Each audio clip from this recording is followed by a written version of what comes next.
በዚህ ምርጫ ሂደት መራጮች እንጂ ተመራጮች እስከ ምርጫው ዕለት ድረስ የማይታወቁ ሲሆን ሁሉም ሙስሊም ይሄም የተለየ ነገር የሚያደርገው ነው የሚሆነው። በዚህ ምርጫ ሂደት መራጮች እንጂ ተመራጮች እስከ ምርጫው ዕለት ድረስ የማይታወቁ ሲሆን ሁሉም ሙስሊም ወደ ምርጫ ጣቢያዎች ሲመጡ ለመምረጥ እንጂ ለመመረጥ አይመጣም ማለት ነው። ይሄም ከሌላው የምርጫ ሂደት ልዩ የሚያደርገው ይህም ማለት ምረጡኝ የሚል አካል አይኖርም።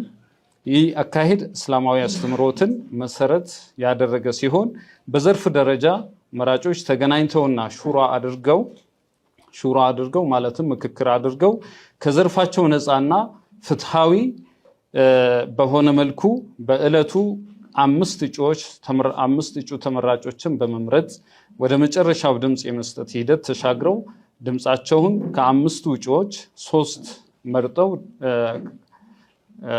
ድምጻቸውን ይሰጣሉ ማለት ነው። በመጨረሻም የድምጽ ቆጠራ ከተካሄደ በኋላ ከፍተኛ ድምጽ ያገኙት እጩ ተመራጮች ስማቸውና ያገኙትን ድምጽ ጨምሮ የመስጂዱ ጀማዓ እንዲያውቅ ግልጽ በሆነ ቦታ ይለጠፋል ማለት ነው። የድምጽ ቆጠራ ይደረጋል።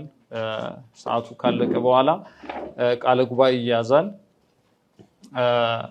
ከዛ በመስጂድ ደረጃ ያሉ የምርጫ አስፈጻሚ ኮሚቴዎች ፈርመው ስማቸውንና ያገኙትን ድምጽ ግልጽ በሆነ ቦታ ይለጥፋሉ።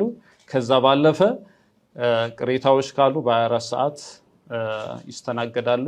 በ48 ሰዓት ደግሞ ቅሬታ ያላቸው ሰዎች ጉዳያቸው በ48 ሰዓት ውስጥ ቅሬታቸው እንዲፈታ ይደረጋል።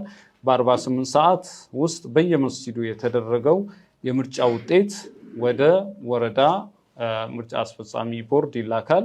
የወረዳ ምርጫ አስፈጻሚ ቦርድ ደግሞ በሳምንት ጊዜ ውስጥ የወረዳውን ምክር ቤት ያዋቅርና ወደ ወረዳ ምርጫ ሂደት ይሄዳል። በዚህም 3 የተለያዩ ምርጫዎች በወረዳ ደረጃ ይደረጋሉ ማለት ነው። አንደኛው የስራ አስፈጻሚዎች ምርጫ 9 ሰው ያካተተ፣ ሁለተኛው የስራ አመራር ምርጫ ከ9ኙ 3ቱ ሰዎች የሚመረጡበትና የስራ አመራር ማለትም ሰብሳቢ፣ ምክትል ሰብሳቢና ጸሐፊ የሚመረጥበት፣ የመጨረሻው የምርጫ ሂደት ደግሞ የኦዲትና ኢንስፔክሽን ነው። ይህም 3 አካላትን ያካትታል። በዚህ መልኩ ወደ ክፍለ ከተማ፣ ወደ ከተማ አስተዳደር እና ወደ ፌዴራል ይካሄዳል ማለት ነው። 18 ዓመት የሞላው ማንኛውም ኢትዮጵያዊ ሙስሊም የመምረጥም ሆነ የመመረጥ መብት አለው። መራጮች ለምዝገባ ሲመጡ በሚመዘገቡበት መስጂድ አካባቢ ነዋሪ መሆናቸውን የሚያረጋግጥ መታወቂያ ይዘው መምጣት ይኖርባቸዋል። ዘንድሮ የምናካሄደው ምርጫ 5 ዘርፍ ያለው ሲሆን ይህም የተለየ የሚያደርገው ነገር ስለሆነ በደንብ ማስገንዘብ እንፈልጋለን። ዘንድሮ የሚካሄደው ምርጫ ከሌላው ሀገራዊ ምርጫና የፖለቲካ ምርጫ የተለየ ነው። እሱም 5 ዘርፎች ያሉት ሲሆን የመጀመሪያው የዑለማዎች፣ ይሄም የሚያካትተው አሊምን፣ ዱዓትንና ኢማሞችን የሚያካትት ነው የዘርፍ። ሁለተኛው የምሁራን ዘርፍ የሚባል ነው። ይህም ደግሞ ቢያንስ የመጀመሪያ ዲግሪ ያለው ሰው እድሜው ከ18 ዓመትና ከዛ በላይ የሆነ ሰው ሊሳተፍበት የሚገባ ነው። ሴትም ወንድም ማለት ነው። ሶስተኛው የምርጫ ዘርፍ የወጣቶች ነው። ቢያንስ እድሜያቸው ከ18 እስከ 35 ያሉ ወጣቶች የሚሳተፉበት። አራተኛው የሴቶች ዘርፍ ነው። ቢያንስ በጾታቸው ሴቱ ነው እድሜያቸው 18 ዓመት እና ከዛ በላይ።